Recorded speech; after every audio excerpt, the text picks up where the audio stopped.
Sejam bem-vindos ao podcast Entre Consultas, o podcast da Nilo Frantz Medicina Reprodutiva, que vai ao ar nas quintas-feiras, às 19 horas, no nosso canal no YouTube e no Spotify. Hoje a gente está aqui para falar sobre um tema muito bacana, que é a reprodução assistida dentro de séries e filmes, como a gente lida com essas jornadas na nossa telinha.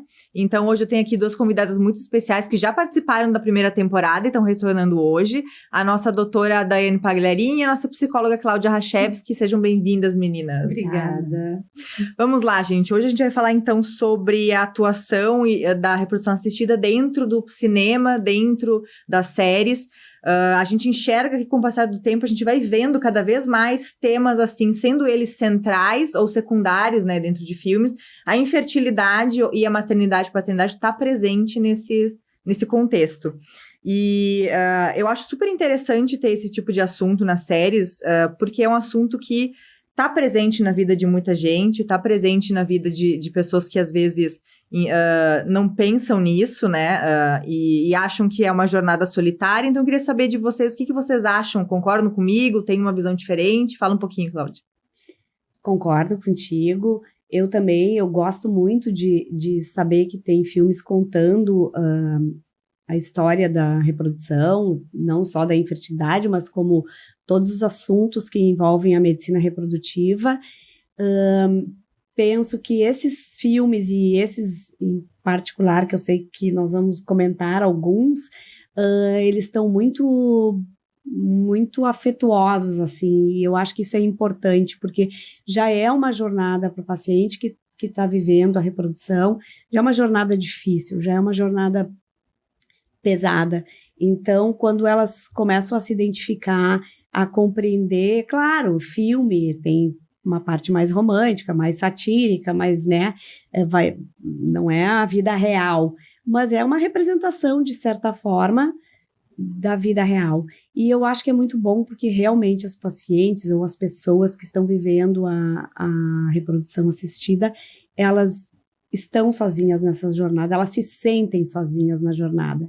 E quando acontece um filme desses, elas estão vendo que elas não estão sozinhas, porque se está passando um filme desse, tem gente interessada. Então, acho que é bacana isso. Bem legal. Então, esse nicho, né, de infertilidade, de paternidade, maternidade, é algo cada vez mais comum e frequente de ser debatido. Às vezes, muitas vezes, essa jornada desses pacientes é muito solitária. Então, se ver representado nas telas é uma forma também de se sentir mais próximo, né? E de não se sentir tão sozinho. Eu acho muito bacana. E esses filmes que a gente vai conversar de uma forma particular, eles foram feitos de forma muito delicada, eu acho que muito respeitosa em relação a essa jornada desses pacientes.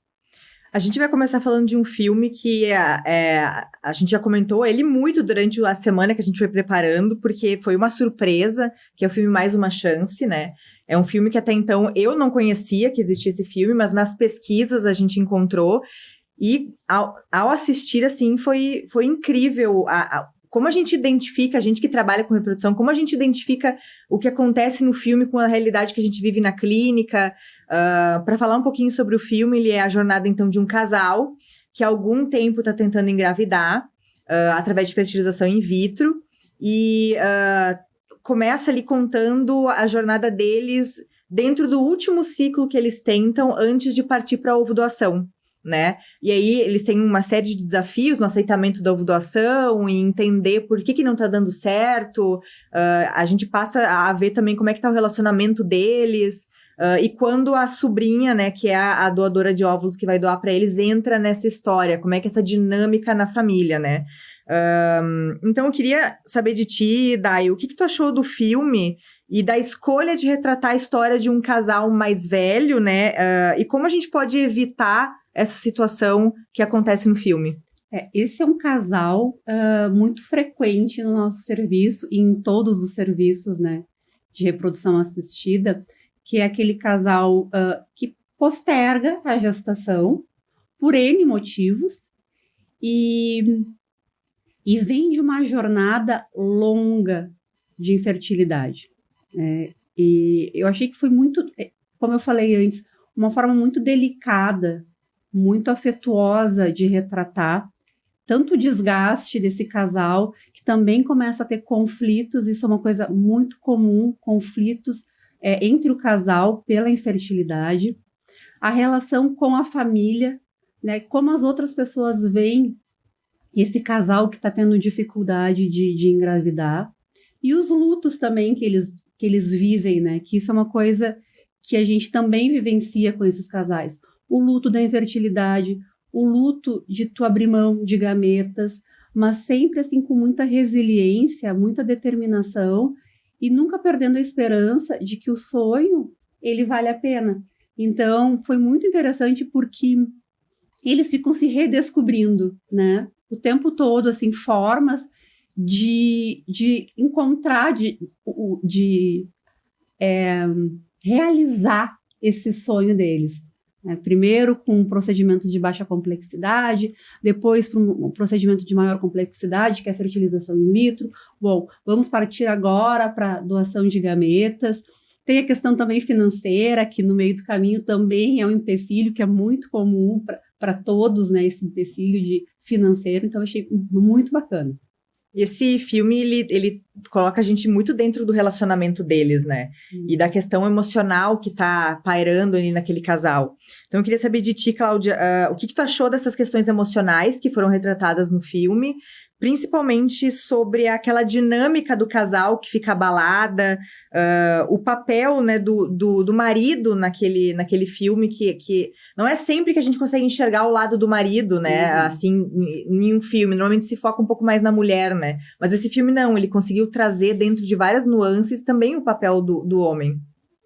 Sim, eu adorei esse filme, eu também não conhecia o filme, e eu achei ele extremamente bem feito, e eu posso afirmar que quem fez esse filme certamente passou pelo processo da reprodução.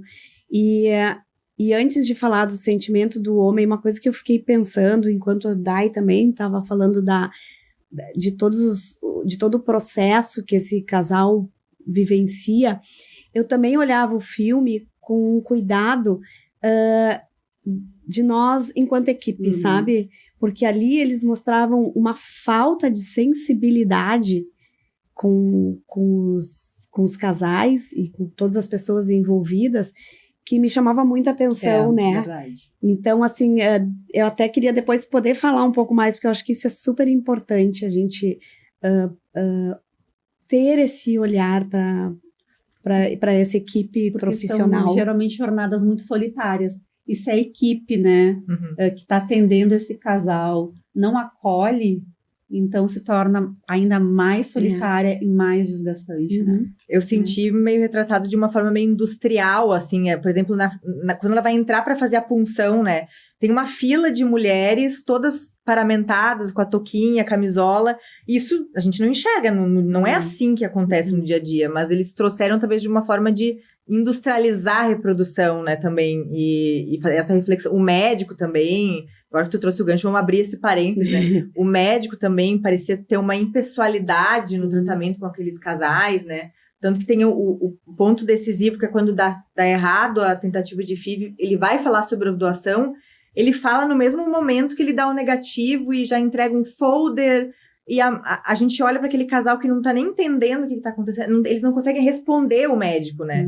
Então, a gente começa a ter essa preocupação, né? Poxa vida, né? A fazer um paralelo com o que acontece na clínica, como a gente atende o paciente, né? Isso é muito legal. Porque eu trouxe isso porque eu acho, assim, o momento todo onde é falado nos casais é muito interessante, porque eu acho que as pacientes vão se identificar, os pacientes, tanto o homem, e aí a gente vai falar ali do homem, mas na parte dos cuidados da equipe a gente não se identifica.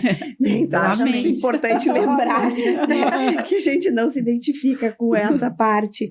Né? Claro, é um filme, é para ser um pouco comédia, eu não sei qual é o gênero é drama, e realmente é um drama, né? É um drama. Aquela equipe tratando... Até porque a equipe é um drama, né? exato, a equipe é um drama, né? O médico botando a música que ele quer para fazer a transferência, o marido não estando junto na transferência. Sim, ela Então- acorda e o marido não tá junto, e aí já fala com ela se recuperando Exato. na anestesia. Não vem espermatozoide, né? Muito, muito pesado, muito forte. Uhum. E então, mas voltando à tua pergunta, eu precisei abrir isso, porque eu acho que é legal, acho que é um assunto que tem que ser falado. Mas voltando à questão do casal, sim, o casal é evidente que fica desgastado, né?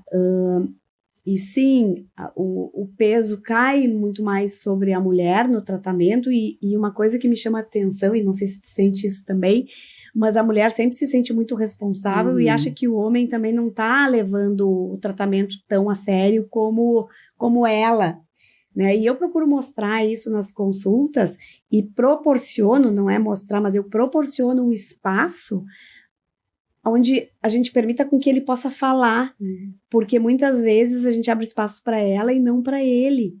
E quando ele começa a falar, e às vezes eu ajudo a fazer com que ele possa se emocionar e até chorar, eu não sou má, tá? Mas eu acho que é importante, porque ela começa a enxergar o marido de uma outra forma. Coisas que ela não sabe, porque o cara tá ali segurando toda a dor dela. Porque a dor dela aparentemente é maior, a dor física é maior. Porque ela toma as injeções, ela usa os hormônios, então a dor física é maior.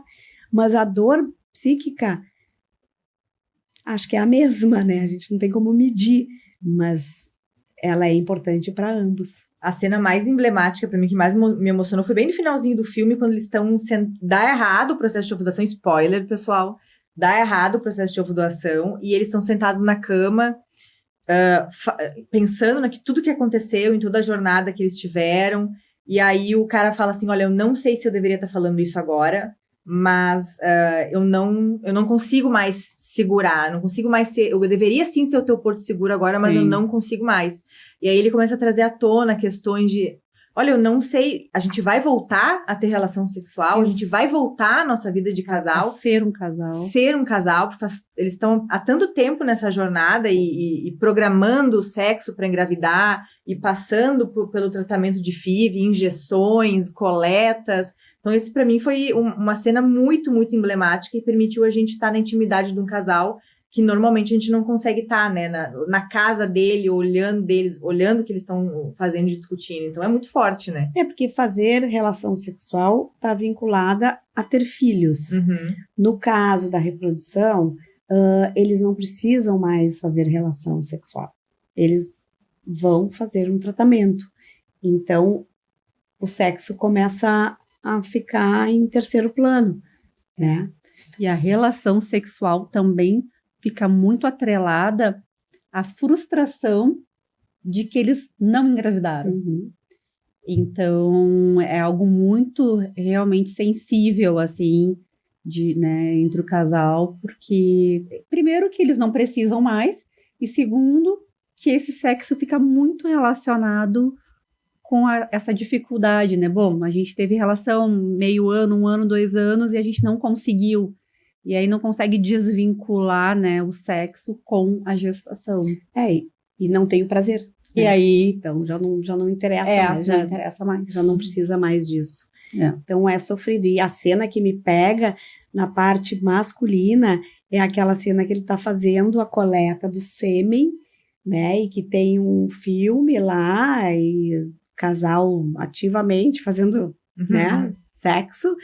E ele tá com uma cara assim de que saco, o que eu tô fazendo aqui? A cara dele, primeiro que ele é um ator sensacional, ela também, mas ele é assim algo, para mim, amo ele como um ator, e ele olhando para aquilo assim, o que eu tô fazendo aqui? E o interessante disso tudo é que se tu vai abrir, se a gente volta a falar que a reprodução humana ou a infertilidade, vamos falar no caso da infertilidade, é um assunto velado, né, que não é conversado, principalmente para o homem, porque assim, poxa, se o cara não consegue engravidar a mulher, tu não comparece, ainda mais aqui no sul, né, o cara não é macho. Exatamente. Então isso é muito pesado né? Para um cara ter que lidar com isso. E aí, quando ele tem que ir às 7 da manhã para fazer uma coleta, né? E se ele contar que ele foi às 7 da manhã fazer, né, uma coleta de sêmen, o que para o outro cara pode ser, imagina, uma coisa, que delícia, legal. Não, não é legal, é ruim, é difícil, ele está sob pressão, tem uma equipe médica esperando o material dele para poder trabalhar. Uhum. Então, a dor do homem, para mim, é muito importante, só que não tem o mesmo peso que o da mulher dentro da nossa sociedade, né? Sim. Uhum. Antes da gente passar para o próximo filme, eu me lembrei agora da questão da família no Mais Uma Chance, né? Que é bem presente nessa jornada também. Que são os pais da menina, que quem doa o óvulo para eles é uma sobrinha. E os pais dessa menina, eles estão muito envolvidos no processo, porque tu falou da questão financeira, né? E eles pedem dinheiro emprestado pro cara, e a esposa dele meio que não concorda, não entende porque eles estão querendo insistir tanto, por que eles não adotam. Isso. Então, a gente também começa a enxergar que tem uma dinâmica familiar nesse meio, e que às vezes ela pode até estar prejudicando aquela jornada, né? Ou a família não entende, né? Com certeza, nesse caso, a família não entende o que é aquele sofrimento deles, né? E acha que é muito fácil, né? Partir para um outro caminho. Então, essa questão da família é interessante, que a gente foi convidado a enxergar nesse filme, e normalmente a gente não tem essa chance, assim, de ver como é que é a dinâmica familiar, principalmente da família cujo o óvulo vem dali, né? Que é da filha daqueles dois caras, que é sobrinha do casal, né? Então, isso também é uma coisa legal que o filme traz. Por isso que a maioria, claro, no caso aqui, se a gente tirar a ovo-doação e ficar só com a questão da infertilidade, por isso que as pessoas não contam, né? Porque vai vir uma cobrança enorme em cima, né? E às vezes tu tem que lidar com a frustração da família. Mais tu tem que lidar com a tua frustração e também a da mãe, do pai, do irmão. Então, por isso que é tão comum ter jornadas tão solitárias, né?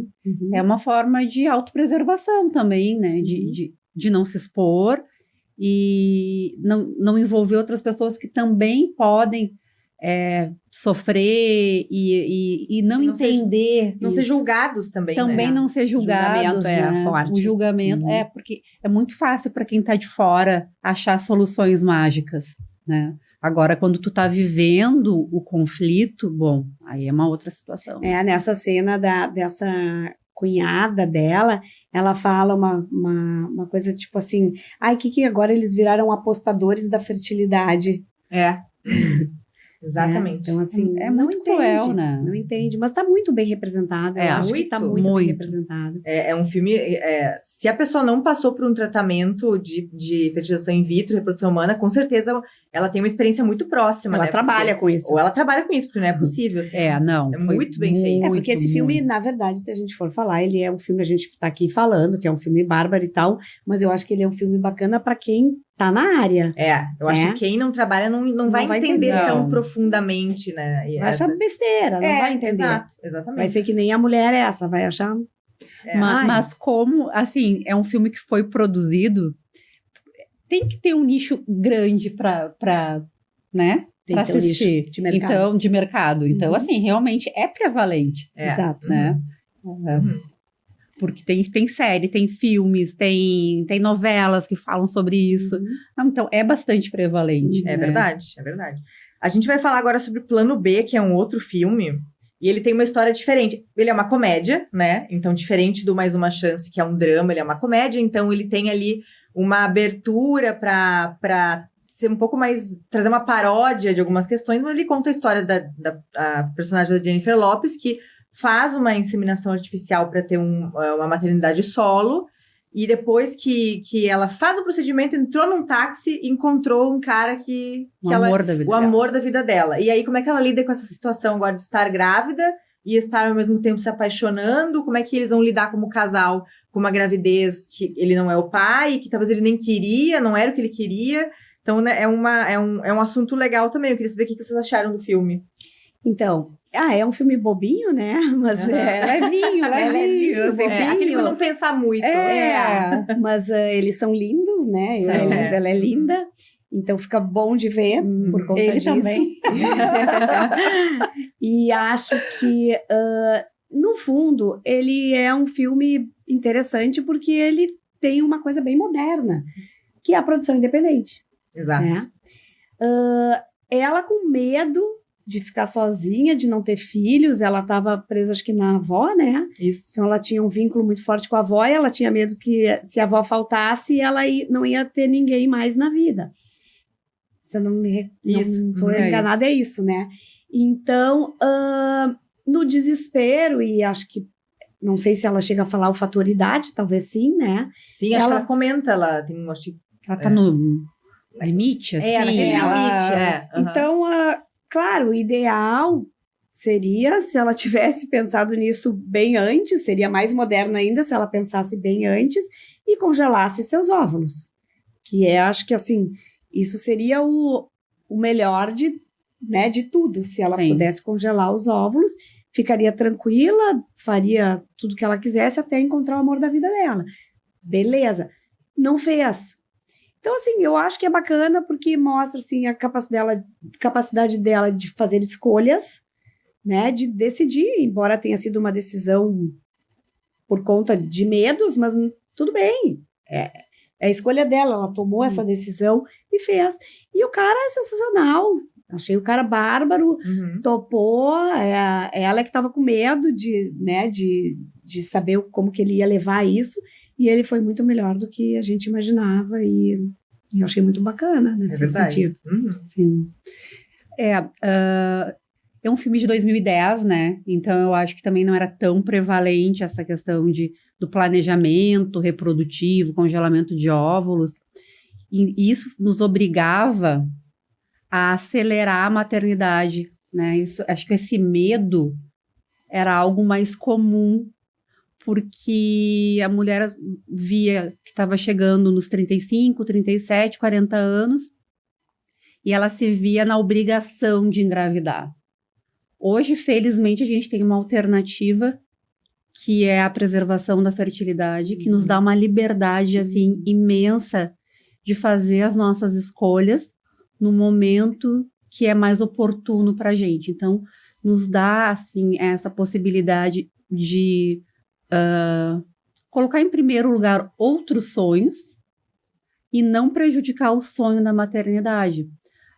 No filme, aquele momento, ela achou que, enfim, estava meio que no prazo de validade, que ela precisava tomar uma atitude, e acabou engravidando no procedimento de baixa complexidade, na primeira tentativa. Enfim, tem essa coisa toda da comédia, da comédia romântica.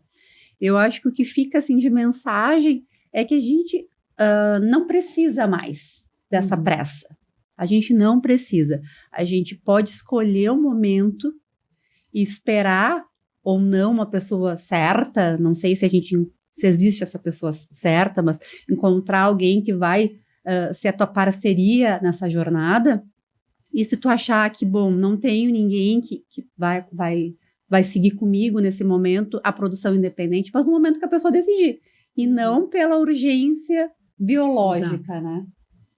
Sim, porque ela pode escolher ser produção independente. Claro. Né? Não necessariamente ela precisa casar.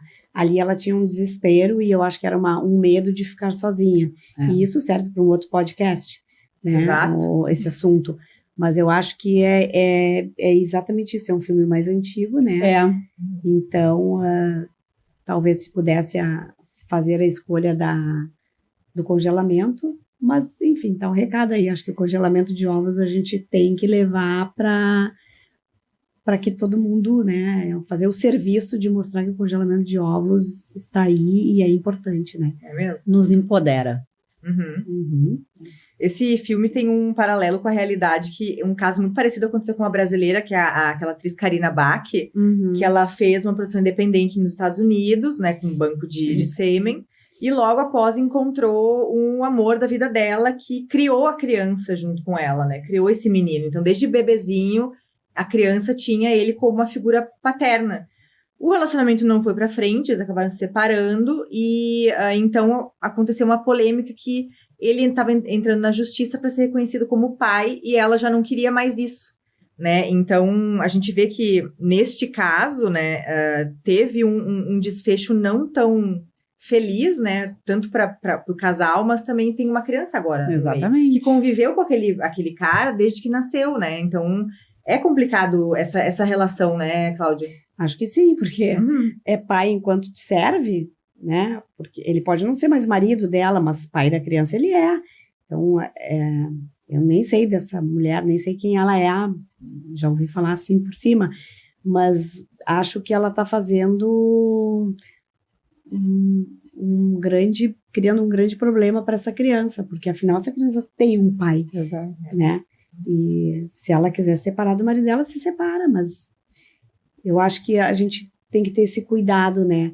E eu sempre gosto de trabalhar com os pacientes assim, qual é o qual é o sentido para ti de fazer uma família, né? O que tu quer? Né? Então acho que é importante, não posso dizer isso para essa moça, mas assim, pensa o que tu tá fazendo com o teu filho, né? Quer dizer, ele é pai enquanto serve, quando não serve, não, tu manda embora, né? Não sei que idade tem essa criança hoje.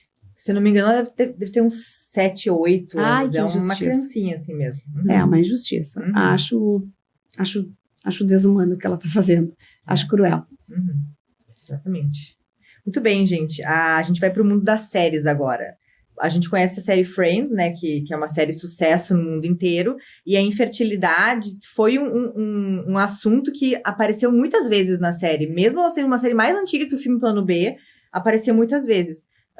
Mas o caso que a gente vai comentar aqui é o caso da Phoebe, que é um dos principais personagens, que serviu de útero de substituição para um irmão. Então ela descobriu que ela tinha um irmão, e esse irmão, ele era casado com uma mulher muito mais velha, que não poderia engravidar, mas eles tinham um sonho de serem pais. Então, ela aceitou ser o útero de substituição deles, e teve ali a maternidade, teve ali a gestação, e no meio dessa gestação, ela foi começando a se questionar se era isso mesmo que ela queria, se era uma comédia também, né? Então, será que eu não posso ficar com um e dar só dois? Eram trigêmeos. Ficar com um e dar os dois para o casal. Então, fala muito sobre essa jornada do útero de substituição, né? E eu queria ver com vocês, falar um pouquinho sobre esse papel, né, do personagem da Phoebe como útero de substituição. Cláudia, como é que a gente sabe que uma pessoa está pronta para ser útero de substituição num casal? Como ela está pronta para ter essa responsabilidade? Pergunta difícil essa, hein? Aquela pergunta de milhões. Mas eu acho que assim, a gente vai trabalhando muito com todos os envolvidos, tá? Eu entrevisto todas as pessoas, né? Se essa mulher tem um marido, vamos supor, se a gente está falando de um casal homoafetivo masculino, né? Quem é essa mulher? Qual é o papel dela? Até um casal hétero, aí de repente tem algum familiar. Então a gente vai trabalhando e vai entendendo o porquê e qual é a dinâmica dessa relação, né? E tu vai fazendo as entrevistas e vai conversando e vai vendo a intenção. E por ali a gente consegue perceber, né? Em geral, é alguém que está muito solidária, que ela é se no caso se é uma amiga que vai pedir para o conselho, uma amiga que é muito íntima e que é grata àquela família, àquele casal. Tem uma série de sensações e eu não faço nenhum teste, né? Se precisar para o Conselho Federal, a gente encaminha para algum psiquiatra fazer isso fora da clínica, mas eu faço um parecer, mas vai muito na sensibilidade, na entrevista com as pessoas envolvidas. E ali a gente vai percebendo. Já peguei pessoas e já passei para médico, por exemplo, tive um caso com a Dai mesmo, que eu disse, não vai, essa pessoa não está preparada para isso. E acontece, e pode, né? Então a gente vai vendo muito pela maturidade, o porquê que essa pessoa está envolvida, o que está fazendo ela ser o útero solidário, e por aí a gente vai trabalhando. tem que fazer ela entender que ela não vai ser mãe dessa criança? É um exercício que tu faz com essas pessoas? Totalmente, ela tem que entender que ela não vai ser mãe, que ela vai ser assim como muitas vezes elas mesmas falam que elas são só o forninho, que às vezes elas têm que explicar para o filho, que elas já têm filho, que elas são só um forninho, e a gente ajudar a desvincular no nascimento.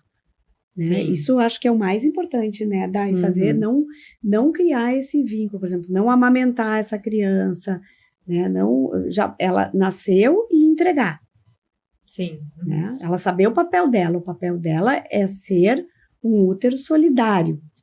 Né? Ela não é mãe, ela não é nada, ela pode ser a tia, sei lá o que for, mas ela é só um útero solidário naquele momento. E daí explica um pouquinho pra gente quem pode ser útero de substituição. Tem a questão da família, mas tem a questão de não ser. Fala um pouquinho sobre essa questão. Então, no Brasil, nós temos o útero solidário e esse vínculo, ele deve ser altruísta, tá? Então, não pode haver vínculo comercial. Até porque eu acho, assim, que esse tratamento de útero de substituição é o mais delicado dentro da reprodução assistida. Sim. A gente tem que ter uma atenção e um cuidado ainda maior, porque envolve várias pessoas, mais de uma família. Então, eu acho que é um tratamento que ele tem que ser muito cuidado. Então, no Brasil, não pode haver vínculo comercial. Pode ser, então, a doação temporária desse útero entre familiares de até 4º grau. Então, a gente vê com mais frequência a mãe, a sogra, uma irmã, uma cunhada sendo útero de substituição. Quando esse casal ou essa paciente não tem nenhum familiar, né, que possa ser o útero de substituição, então pode ser alguém que eles tenham algum vínculo. Só que nesses casos a gente tem que pedir, então, autorização para o Conselho Regional de Medicina. E envolve toda uma parte bem burocrática, importantíssima, porque ela nos deixa seguro e deixa todos os envolvidos muito seguros em relação ao tratamento. Principalmente do papel dessa mulher durante a gestação. De que ela vai ser, né, realmente assim, o forninho. O vínculo dela, eu acho que é uma pessoa assim que é um ser de luz evoluído, né, tu te doar, né, tu passar por um processo de gestação para uma outra pessoa é algo realmente assim admirável. Ainda mais tu ter que trabalhar que tu não vai ter nenhum vínculo, né, emocional com essa criança. Isso é muito importante ficar muito claro, que a partir do momento que nasce, tanto que as maternidades estão adaptadas a isso. O bebê nasce, prontamente ele vai para um outro quarto, para uma outra sala com os pais. A partir do nascimento, ela perde totalmente o vínculo com esse bebê. E aí assume esse papel os pais, né? Sim.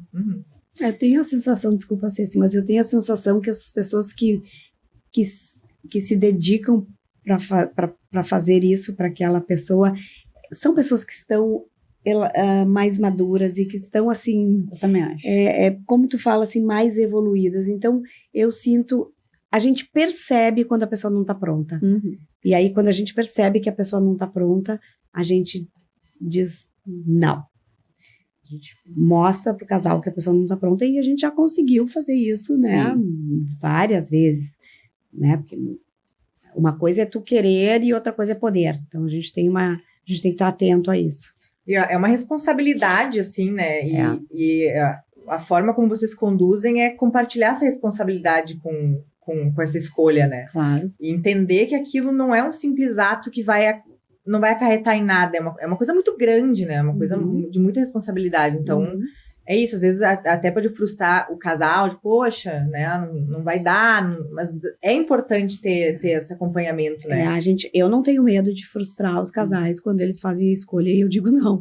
Eu acho que é importante e necessário. É o nosso papel mesmo. Claro, não, porque a gente está prevenindo problemas maiores, né? E também a gente tem um cuidado com a saúde dessa possível útero.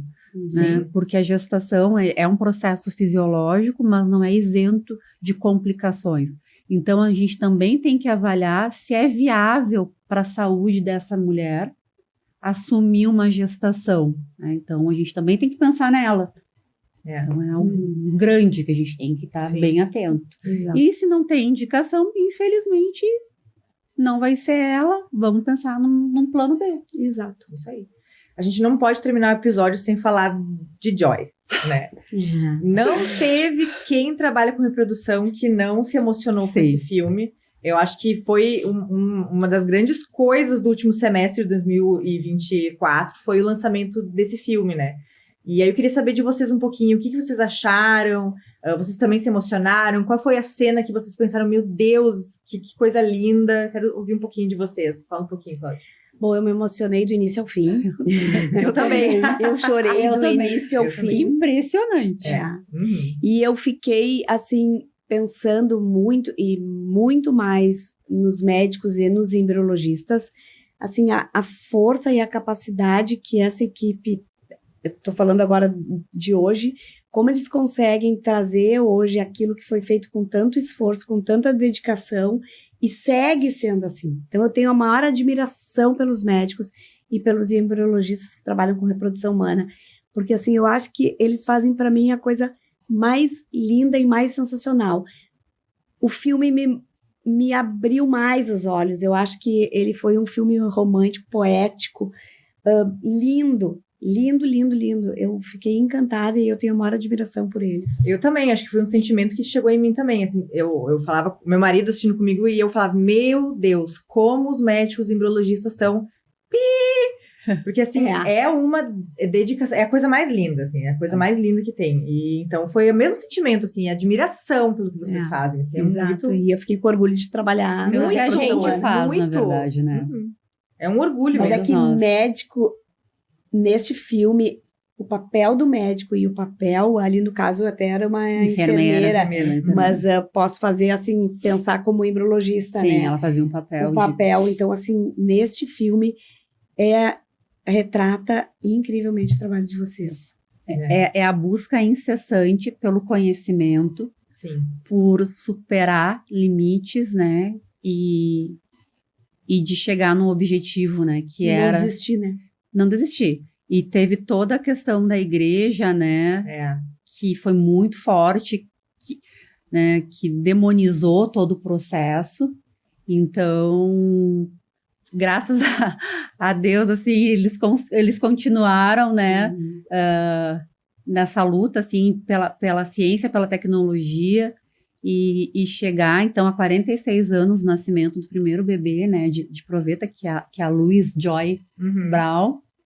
Foi uma virada de chave, assim, para ajudar milhares de casais, de pessoas que têm como um dos maiores sonhos, né, ter o seu filho, e que se não fosse pela ajuda da ciência, dessas equipes multidisciplinares de médico, enfermeiro, embriologista, a gente não teria conseguido.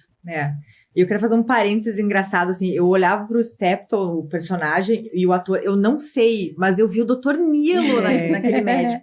O jeitinho, assim, de atender e ser, e aquela, tem uma cena que ele tá assistindo uma palestra e ele não concorda, e ele fala...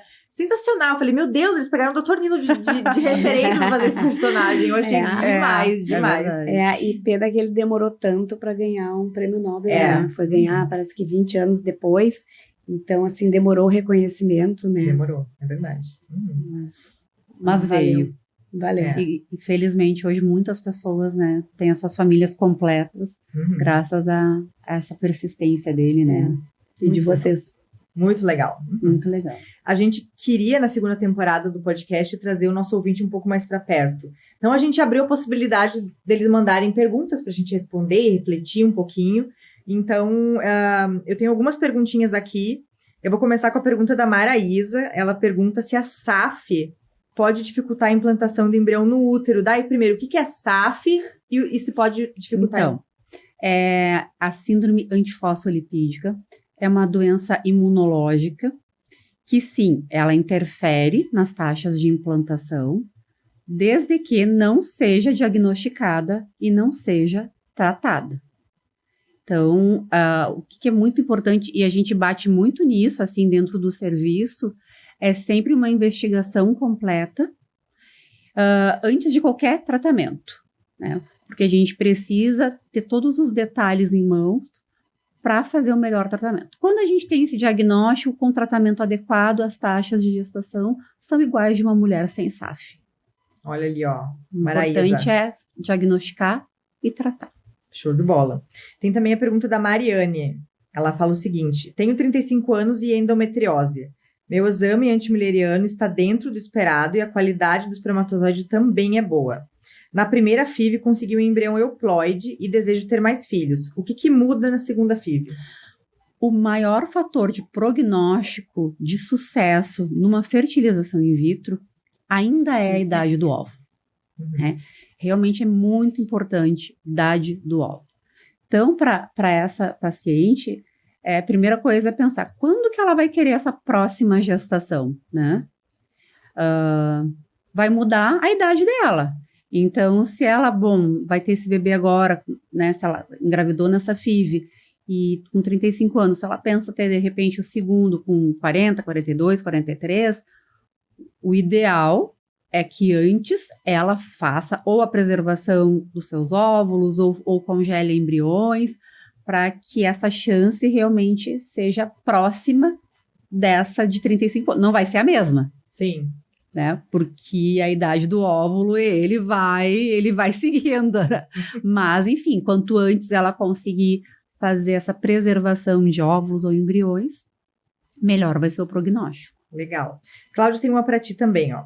A qualidade da saúde mental pode impactar o resultado da FIV? Uma tentante muito estressada ou com sintomas de depressão, por exemplo?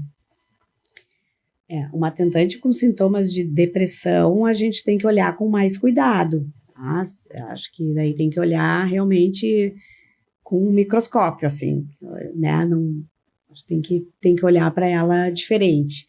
Agora, se vai interferir, né, a saúde mental interfere, eu acho que ela não vai interferir propriamente no resultado, tá? No positivo ou no negativo, mas ela vai interferir no tratamento, que, claro, acaba interferindo no resultado, mas é no processo, né?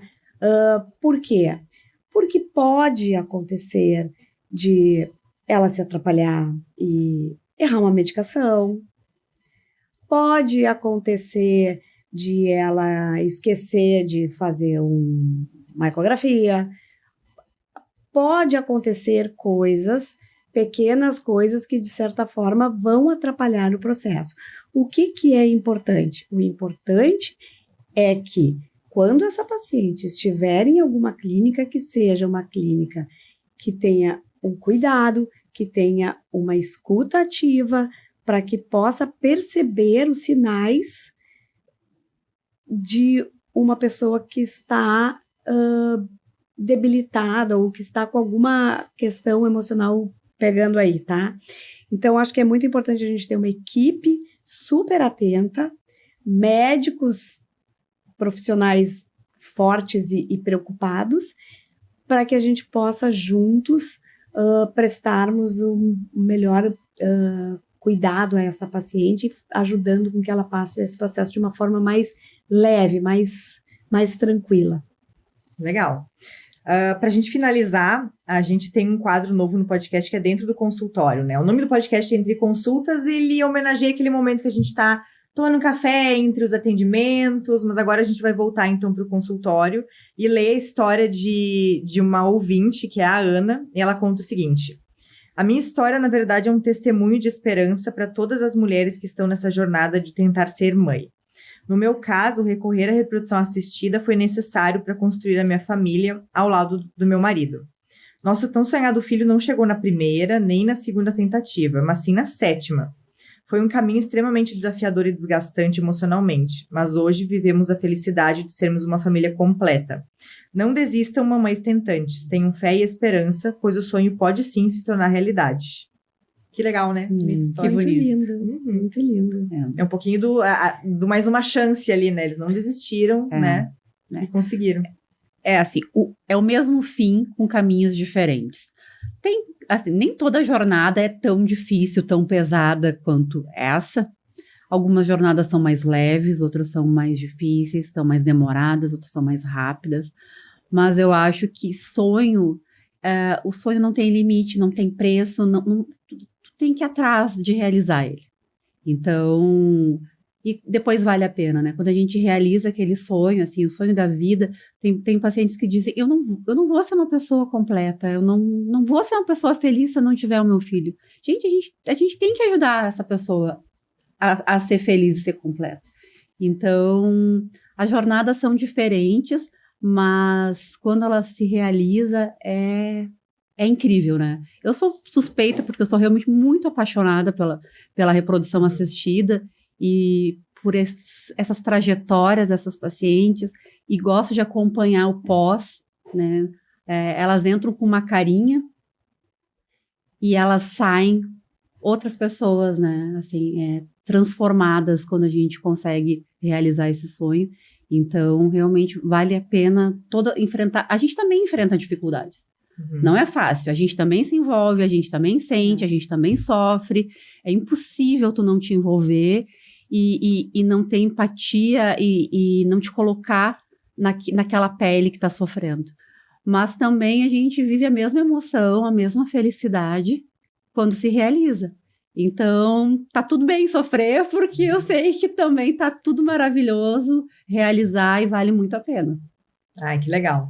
Então, com essa história muito bacana, a gente finaliza aqui o último episódio da temporada. Entre Consultas está finalizando a segunda temporada, mas antes disso eu queria convidar vocês para seguirem a Nilo Franz nas redes sociais e também seguirem os Instagrams dos nossos especialistas. Então, vou pedir para a doutora Day deixar o arroba do Instagram dela. É @doutora Day Pagliarin. E Cláudia? E o meu eu esqueci, é Clau. Psicóloga, não é? Cláudia. A gente vai botar não aí, lembro, bota aí, o meu tá por aí. Depois a gente bota aí. Clau, Rachevski, não me lembro. Algo Tá assim, bom. a gente bota aqui depois. Tá bom. Obrigada, meninas, por terem Obrigada. aparecido aqui. Muito obrigada, gente. Tchau, tchau. Tchau, tchau.